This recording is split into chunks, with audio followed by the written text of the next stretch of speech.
Assalamualaikum warahmatullahi wabarakatuh.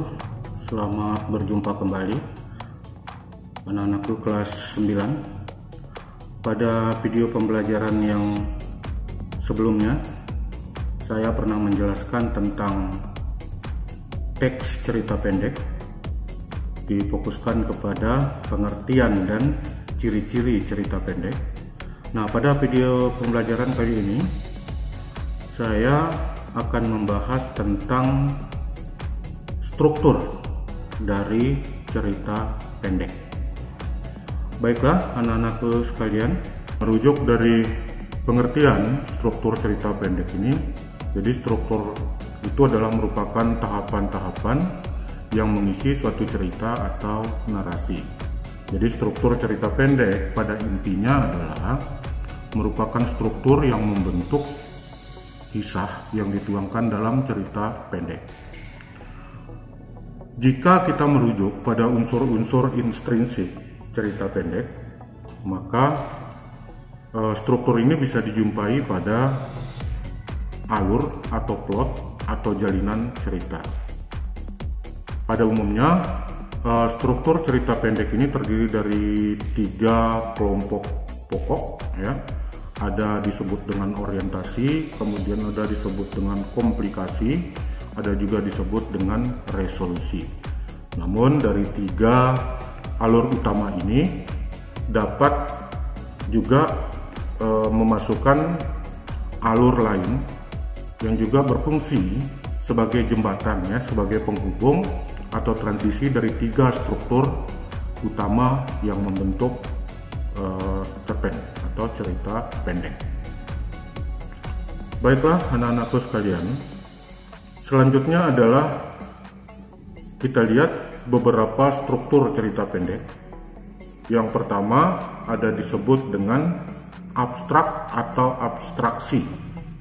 Jadi abstraksi ini merupakan gambaran umum secara keseluruhan mengenai berbagai situasi atau peristiwa dan bermacam unsur lain dalam cerita.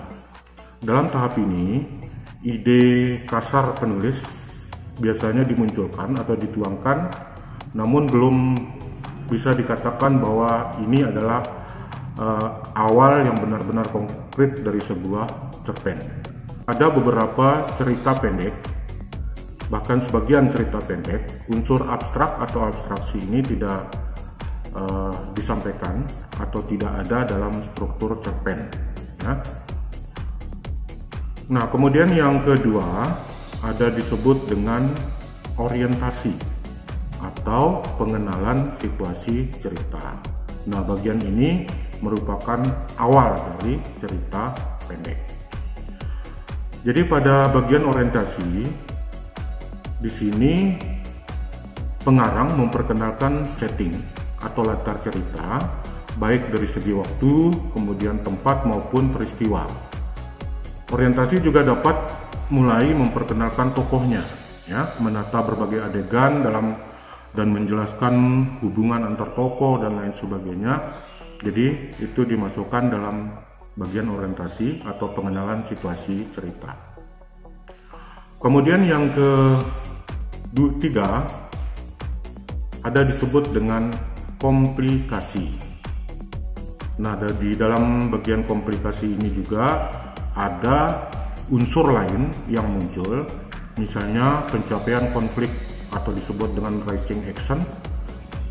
Ada juga disebut dengan puncak konflik yang masuk nanti ke dalam unsur komplikasi. Jadi puncak konflik disebut dengan turning point. Apa itu komplikasi? Komplikasi merupakan bagian di mana berbagai konflik muncul.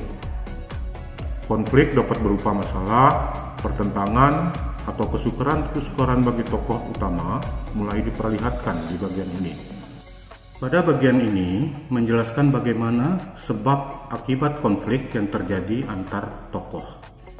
Biasanya komplikasi juga mulai membentuk, mengubah, atau memperlihatkan karakter tokoh yang sebenarnya.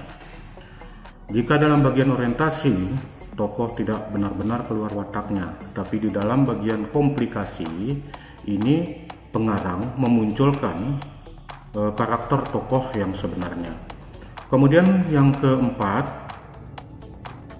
ada disebut dengan pencapaian konflik, yang walaupun unsur yang keempat ini adalah muncul dari unsur komplikasi, karena di unsur yang keempat atau pencapaian konflik atau disebut dengan rising action ini, jadi berbagai masalah di situ muncul, peristiwa menantang, peristiwa tentang pertentangan atau kesukaran-kesukaran tokoh terus berkembang dan hampir mencapai puncaknya. Kemudian yang kelima, yang masuk juga ke dalam bentuk atau unsur dari komplikasi, itu disebut dengan puncak konflik atau turning point. Jadi konflik sering disebut juga sebagai klimaks. Ini adalah bagian puncak dari konflik, bagian cerita yang paling mendebarkan dan permasalahan mencapai batasnya. Bagian ini juga akan menentukan berbagai perubahan nasib dari tokohnya, ya. Jadi terutama tokoh protagonis dan antagonis, biasanya plot yang terjadi adalah keberhasilan atau justru kegagalan dari protagonisnya. Kemudian yang ke-6, dalam struktur teks cerita pendek ada disebut dengan evaluasi. Nah, pada bagian ini, konflik atau berbagai masalah lain yang telah muncul atau mulai mendapatkan pencerahan untuk jalan penyelesaiannya. Jadi konflik yang terjadi pada komplikasi itu mulai mengalami penurunan pada bagian evaluasi. Jadi pada umumnya bahwa evaluasi itu merupakan tahap ketika konflik bisa jadi diselesaikan atau justru benar-benar berhasil menghentikan keinginan atau tujuan dari tokoh utama. Kemudian bagian yang ketujuh ada disebut dengan resolusi. Bagian ini berisi penjelasan maupun penilaian akhir cerita mengenai sikap ataupun berbagai nasib yang dialami oleh tokoh setelah mengalami peristiwa puncak sebelumnya.